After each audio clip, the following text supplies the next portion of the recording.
जय हिंद। पहले के ज़माने में ट्रांसपोर्टेशन के लिए हम लोग घोड़े और खच्चर, ऊँट वगैरह का प्रयोग करते थे। अभी बेसिकली 4 मोड है ट्रांसपोर्टेशन का। आप रोड से जा सकते हैं, ट्रेन से जा सकते हैं, शिप से जा सकते हैं, हवाई जहाज़ से जा सकते हैं। हवाई जहाज़ को सबसे फास्ट माना जाता है। लेकिन 5वां मोड अभी आ गया है हाइपर लूप।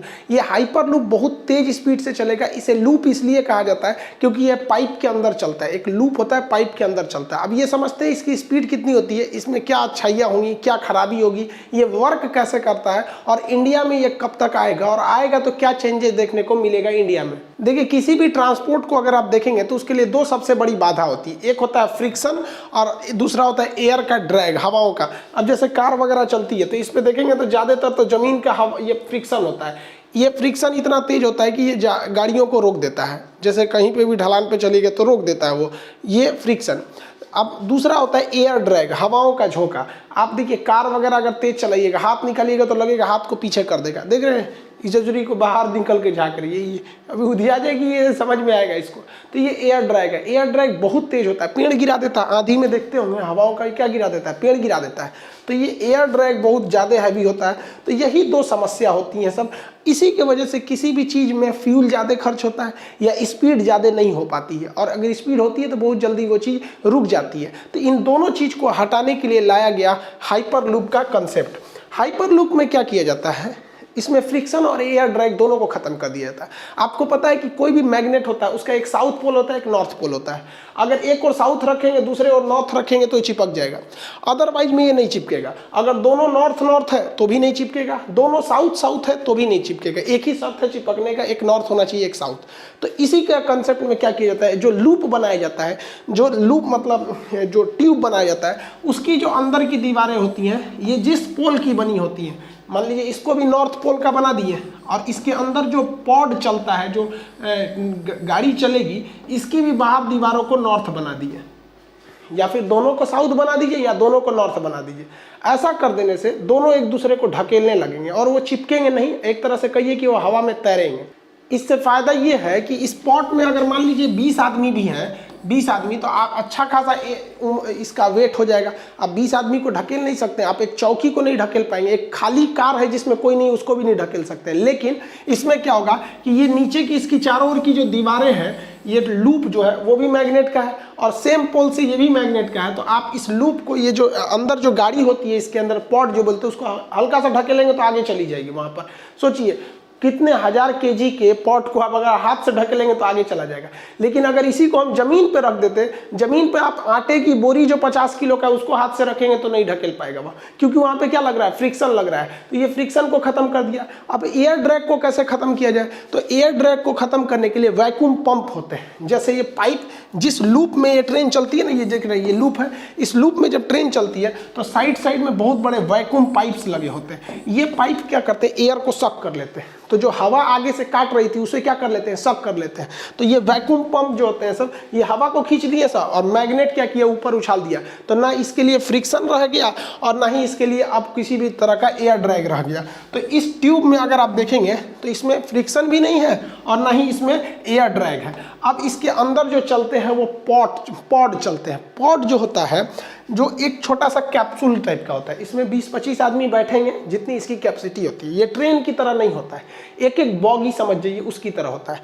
इसके अंदर बैठा जाता है। इस बॉडी के अंदर, इसके अंदर एयर होता है। जिस तरह हवाई जहाज के अंदर ऑक्सीजन होता है ना, हवा, तो इसके अंदर एयर वगैरह रहेगा। इसको अंदर डाल के बंद कर दिया जाएगा। बंद करेंगे तो हवा तो साथ में चली जाएगी।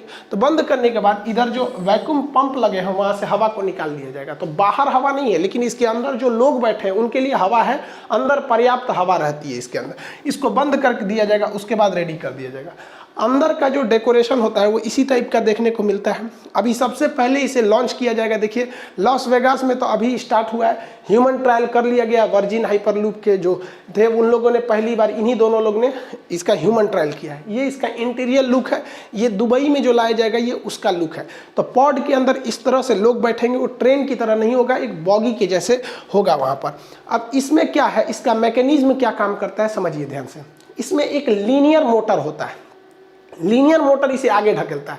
गोल घूमने वाले मोटर जो आप तो जानते हैं, लीनियर मोटर उसे कहते हैं जो किसी चीज़ को आगे ढकेलता है। तो इसमें एक लीनियर मोटर लगा रहेगा जो इस कंटिन्यूअस आगे क्या करेगा, ढकेलते रहेगा। फ्रिक्शन है नहीं, तेजी से भागेगा।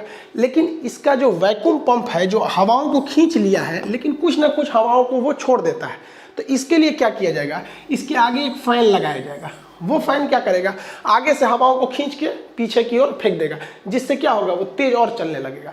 आप कहेंगे कि सर फैन लगाने से तो बेवकूफ़ी है, और रियल में भी दिख रहा है। जब वैक्यूम पंप ने पूरी की पूरी एयर को सक कर लिया है, लगभग 95-96% एयर को सक कर लिया है, तो फिर इस फैन का काम क्या है भाई साहब, यही ब्रेक का काम करेगा उसमें। जब कभी भी रोकना है ना, तो इसीलिए 100% वैक्यूम नहीं छोड़ा जाता है, 90% ही हवा निकाली जाती है। 10% हवा रखना है कि उसी के बदौलत हमें ब्रेक लगाना है। तो आगे भी फैन रहते हैं और पीछे भी फैन रहते हैं।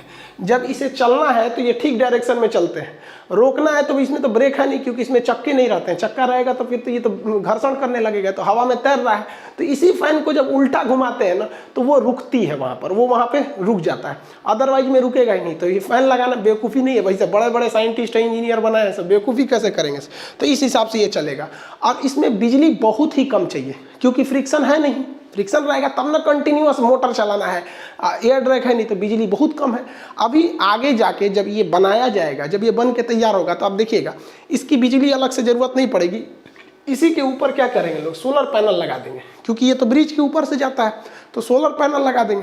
और उसी सोलर पैनल से दिन के समय डायरेक्ट चला देंगे, रात के समय इसकी बैटरी को, इससे बैटरी चार्ज करके लगा सकते हैं। तो ये काफ़ी फायदेमंद होगा जब ये पूरी तरह से रेडी हो जाएगा। तब इसे जहाँ तक ले जाना रहेगा, ये लूप जाएगा। ये लूप जो देख रहे हैं ना, पाइप की तरह, ये पाइप बहुत पतला नहीं रहता है, कमरे बराबर होता है पाइप। उसके अंदर वो ट्रक, एक बस के बराबर पॉट जाएगा, वहाँ पर वो उसी के अंदर जाएगा। जहाँ तक आपको ले जाना है, आपको ये लेकर ही जाना पड़ेगा। इसका कंसेप्ट 200 साल पहले पुराना है। जर्मनी, ब्रिटेन में इसे पहली बार लगाया गया था जब औद्योगिक क्रांति के समय था, लेकिन बाद में वो उतना अच्छा नहीं हो पाया।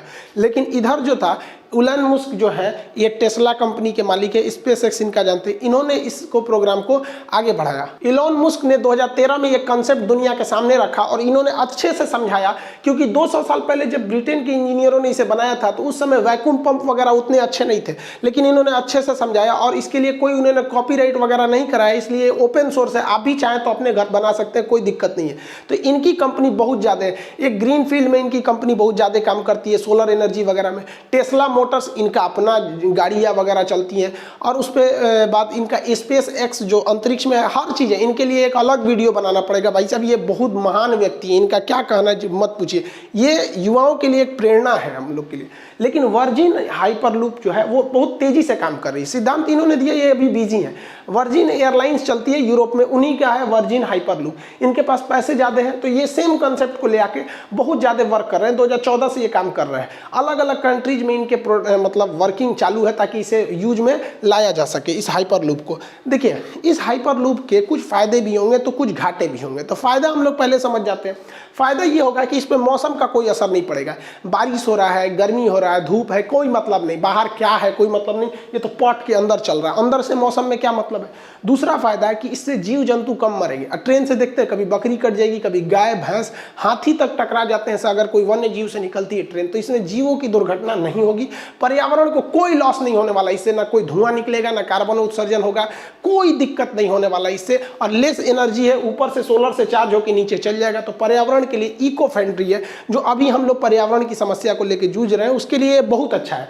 मेंटेनेंस इसमें बहुत कम है, ना बराबर है, क्योंकि घिसावट है ही नहीं है, तो फिर घिसेगा किस चीज़ के। मेंटेनेंस की सबसे बड़ी समस्या घिसावट के लिए आता है। आपका टायर क्यों घसता है? घिसावट के लिए। इंजन में मोबिल क्यों डालते हैं? घिसावट कम करने के लिए। हर जगह तो समस्या ग्रीसिंग मोबिल, घिसावट के लिए। तो फ्रिक्शन है ही नहीं है, तो मेंटेनेंस कम है। जब मेंटेनेंस कम है, तो इसका किराया बहुत ही कम रहने वाला है। और स्पीड तो मत पूछिए भाई साहब, 1200 किलोमीटर प्रति घंटा।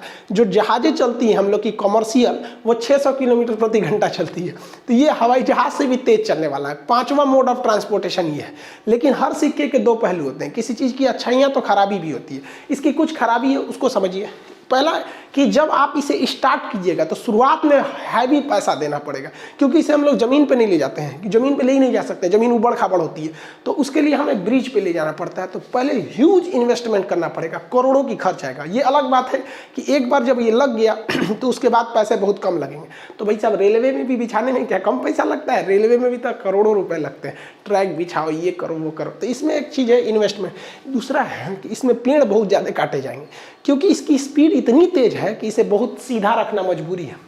अब सीधे में कोई जंगल आ गया, पेड़ आ गया, काट दो वहाँ पर, तो खैर ये कोई बहुत बड़ा इशू नहीं है। अगर आप वहाँ से पेड़ काट देते हैं तो इसके अगल बगल में लगा भी दीजिए, उसी लगले सही हो जाएगा यहाँ पर, तो पेड़ को लॉस होगा। दूसरा इसमें इसके अंदर प्रेशर बहुत कम रहेगा, हालांकि स्पॉट के अंदर प्रेशर रहेगा लेकिन ट्यूब में प्रेशर कम रहेगा। तो उससे क्या होगा कि जो इंसान ज़्यादा सफ़र करने के आदी नहीं है तो उनको हल्का कान में दर्द वगैरह वोमिटिंग महसूस होगा। ये तो जहाज में भी महसूस किया जाता है, तो सेम यहाँ भी होगा। नॉर्मली होता है, कोई बहुत ज़्यादा रिस्क नहीं होता है। इसमें समस्या ये है कि अगर ब्रेक काम नहीं किया या इमरजेंसी में रोकना हुआ तो ससुरा दिक्कत हो जाएगा। इतना तेज स्पीड है, 1200 किलोमीटर प्रति घंटा, इतना तेज स्पीड है, जिस वजह से ये क्या होगा, बहुत ज़्यादा समस्या आ जाएगी।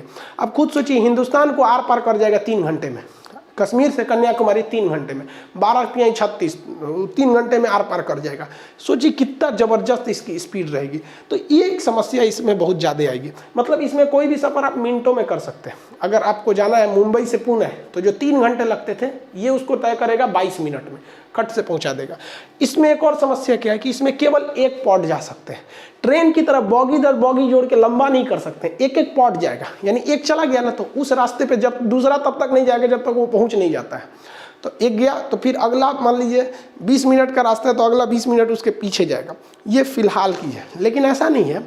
जब भी कोई चीज़ का इनोवेशन होता है ना, आप खुद देखिए, जब पहली मोबाइल आई थी जो इतना बड़ा था, लोढ़ा बराबर, और आजकल का मोबाइल देखिए, तो ये शुरुआत में भले ये है कि एक पॉट है, लेकिन आगे जाकर इसमें नए नए खोज होंगे और ये एक लंबी ट्रेन का रूप ले सकता है आगे जाकर। जब मोबाइल बना था तो किसी को नहीं पता था कि एंड्रॉयड और आईफोन इतना तगड़ा मार्केट कब्जा करेंगे।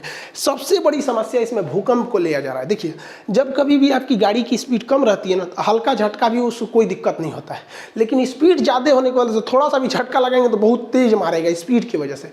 तो इतना तेज ये भाग रहा है, उसमें हल्का झटका मार देंगे भूकंप से तो तोड़ के बाहर निकल जाएगा। तो इसमें सबसे ज़्यादा रिस्क दुर्घटना की है। किसी भी वजह से अगर दुर्घटना हुआ तो एरोप्लेन में और हाइपरलूप में स्पीड ज़्यादा होने की वजह से इसमें लोगों का बचना बहुत मुश्किल है। लेकिन इतना तो कह ही सकते हैं कि एरोप्लेन से ज़्यादा सुरक्षित है, क्योंकि अगर एरोप्लेन गिरा ना भाई साहब, बचने का चांस बहुत कम है, ना बराबर है वहाँ पर। हाँ, लैंडिंग के वक्त फिसल उसल गया तो बच सकते हैं, जैसे कोझिकोड में, ऊपर गया तो सीधे गए। इसमें क्या है कि अगर हम पॉड को मजबूत बना दें, अंदर सीट बेल्ट ज़्यादा कर दें, तो संभावना एरोप्लेन की तुलना में मरने की इसमें बहुत ही कम है। भारत में ये मुंबई से पुणे के बीच में चलने के लिए था। वर्जिन हाइपरलूप इसको बनाने की तैयारी में थी। उस वक्त महाराष्ट्र में देवेंद्र फडणवीस जी की सरकार थी, इन्होंने इसे अप्रूवल दिया था। लेकिन जब सरकार बदल गई, उद्धव ठाकरे साहब की जब सरकार आई, तो इसमें इस प्रोग्राम को रोक दिया गया और कहा गया कि ये बहुत खर्चीला है, इसे किसी अन्य देश में या किसी अन्य स्थान पर ट्रायल किया जाए, अगर सक्सेस हो जाएगा तो हम भी ले आ देंगे। बुलेट ट्रेन भी हमारे यहाँ ट्रायल तो हुई नहीं थी, ना ही मेट्रो हमारे यहाँ ट्रायल हुई थी, ये विदेशों में ट्रायल हुई तो सक्सेस हम लोग हो गए, तो यहाँ लगे। देखिए, हमारा अपना मानना है कि भारत को जो बुलेट ट्रेन है ना भाई साहब, देखिए बुलेट ट्रेन जो भारत में लाया जा रहा है, अच्छी बात है आप लाइए, क्योंकि देश में हमारा भी नाम होगा विदेश में जाएंगे तो। लेकिन अगर आप गहराई से सोचिएगा ना तो इसका बहुत ज़्यादा यूज नहीं है। रीजन क्या है कि बुलेट ट्रेन हमेशा बड़े शहरों को होकर गुजरेगी, छोटे मोटे गांव से तो जाएगी नहीं। फिर बुलेट रहेगी क्या, किस काम की, लंबे लंबे रूट पे जाएगी। तो जितने बड़े शहर हैं वहाँ ऑलरेडी हवाई जहाज़ की फैसिलिटी है वहाँ पर, तो आप जहाज़ से तो जा ही सकते हैं। दोनों का किराया सेम है, दोनों की टाइमिंग भी सेम है, जल्दी वही पहुँचाता है। जितने बड़े शहर में बुलेट ट्रेन ले जाएंगे वहाँ ऑलरेडी है। मेरे हिसाब से जो भारत की ट्रेन है इसी को टाइम से कर दीजिए भाई साहब। अगर ये टाइमली निकलने लगेगी तो कोई दिक्कत नहीं हो जाएगा। ट्रांसपोर्टेशन अच्छा होना चाहिए। सिंपल आपको ट्रेन की बदहाली का एग्जाम्पल देते हैं कि मुगल सराय जो स्टेशन, जिसका अभी दीनदयाल उपाध्याय नाम हो गया है, तो मुगल सराय स्टेशन से बनारस यानी वाराणसी के स्टेशन के बीच की दूरी में है 15 किलोमीटर है। ये 15 किलोमीटर 10 मिनट में ट्रेन तय कर सकती है, इससे कोई दिक्कत नहीं। लेकिन हर एक ट्रेन को वहाँ 1 घंटे लगते हैं। आप शेड्यूल टाइमिंग देखिएगा ना नेट पर, शेड्यूल टाइमिंग, कोई ट्रेन अगर बनारस में 1 बजे है तो मुगल सराय में वो 2 बजे मिलेगी, और वहाँ 1.5 से 2 घंटे लग जाते हैं। ये बदहाली है। तो हमारे यहाँ ट्रेन की स्पीड कम नहीं है, सोच रहा मैनेजमेंट खराब है। हर साल वित्त रेल मंत्री आएंगे, इस साल 5 ट्रेन चलाया जाएगा, 10 ट्रेन चलाया जाएगा, ससुरा ट्रैकवा वही है। कभी सुने हैं कि वित्त मंत्री ने कहा कि इस साल 2 ट्रैक की जगह 4 ट्रैक किया जाएगा? तब ना होगा, कंजम्पशन इतना ज़्यादा है। ये हाल हो जाता है कि अगर भारत में किसी विद्यार्थी का जो बिहार से चला है दिल्ली एग्जाम देने के लिए, अगर कोई ट्रेन कहती है कि हाँ उसे 8 बजे सुबह दिल्ली छोड़ेगी और उस लड़के का शाम 4 बजे एग्जाम है ना, तो वो लड़का उस ट्रेन को नहीं पकड़ता है, क्योंकि उसको पता है कि सुबह 8 बजे की ट्रेन की कोई गारंटी नहीं है कि वो शाम 4 बजे पहुंचे कि नहीं पहुंचे। तो भारत के लिए ये सबसे बड़ी समस्या है कि हमारी ट्रेनें इतनी लेट है। और रोडवेज का तो पूछिए मत, हमारे यहाँ जाम इतना लगता है ट्रांसपोर्टेशन पे। अमेरिका के राष्ट्रपति ने एक बार कहा था कि अमेरिका की सड़कें इसलिए अच्छी नहीं है क्योंकि अमेरिका डेवलप है, बल्कि रियलिटी ये है कि अमेरिका डेवलप ही हुआ इस कारण कि वहाँ की सड़कें अच्छी हैं। और ये हकीकत है, हमारे यहाँ सड़कें बहुत खराब है। अगर आपको 200 किलोमीटर जाना है ना इंडिया में, 200 किलोमीटर, तो आपके लिए कम से कम 6 घंटे चाहिए 200 किलोमीटर के लिए। लेकिन अगर वही जाना है आपको अमेरिका या यूरोप किसी डेवलप कंट्री में, तो 100 किलोमीटर मतलब 1 घंटा। हकीकत में 100 किलोमीटर मतलब 1 घंटा। तो भारत में रोडवेज और इनको ज़्यादा ध्यान देना बेहतर है। आप उत्तर प्रदेश सरकार का एग्जाम्पल ले लीजिए, एक्सप्रेस वे भर दिए उन्होंने, चाहे वो यमुना एक्सप्रेस हो, पिछली सरकार को भी देखिए, यमुना एक्सप्रेस हो या ग्रीनफील्ड हो, और वर्तमान में भी देख लीजिए Purvanchal expressway, ring expressway, Ganga expressway, इतना भर दिया गया एक्सप्रेसवे को कि अभी ये उत्तर प्रदेश से बाकी राज्यों को सीखना चाहिए कि ट्रांसपोर्टेशन को बेहतरीन कीजिए, आप अच्छे से डेवलप हो जाएंगे, वरना कोई नहीं जा पाता है। हम लोग को पटना जो है, पटना से हाजीपुर महज 15 किलोमीटर की दूरी है। 15 किलोमीटर की दूरी को 1 घंटा से पहले कोई तय ही नहीं कर सकता। हमारे सामने पटना और हाजीपुर के बीच में जब जाम लगा था तो एक एम्बुलेंस में एक आदमी मर गया क्योंकि उसके पास ऑक्सीजन केवल 1 घंटे का था, और मेरे सामने वो गाड़ी में फंसा हुआ था लगभग 3 घंटे से। एम्बुलेंस तक निकलने की जगह नहीं होती। तो ये सबसे बड़ी समस्या है, इसको राज्य सरकार और केंद्र सरकार सबको ध्यान देना चाहिए। और भारत में जाम की जो समस्या है वो लोगों की बेवकूफ़ी से फंसता है। मोटरसाइकिल वाला लेकर घुस जाता है यहाँ से सिरा के लिए, चल जाए यहाँ पे, अपने को हाइपर लूप समझ ले है सब। खैर आई होप आप इस हाइपर लूप को समझ गए होंगे। बाकी समस्याएं धीरे धीरे सॉल्व होती रहती हैं, समस्याएं कभी खत्म नहीं होंगी। तो आप हाइपर लूप का कंसेप्ट समझ गए होंगे। दीपावली को आप बहुत अच्छे से मनाए होंगे। 3 दिन तक हमने भी खूब दीपावली मनाया, लोग छोटे छोटे बच्चों के साथ खूब दीपावली मनाए। 3 दिन कंप्लीट स्ट्रेस लिए, लड़कों के साथ हम लोग गेम वेम खेल रहे थे। फ्री फायर हम बहुत ज़बरदस्त खेले, 8 की लिंक किए। आपको डिस्क्रिप्शन में लिंक देते हैं, देखिएगा, आप कंफ्यूज हो जाएंगे कि हम इतना खतरनाक कैसे खेल सकते हैं। खैर मिलेंगे अगले क्लास में। जय हिंद।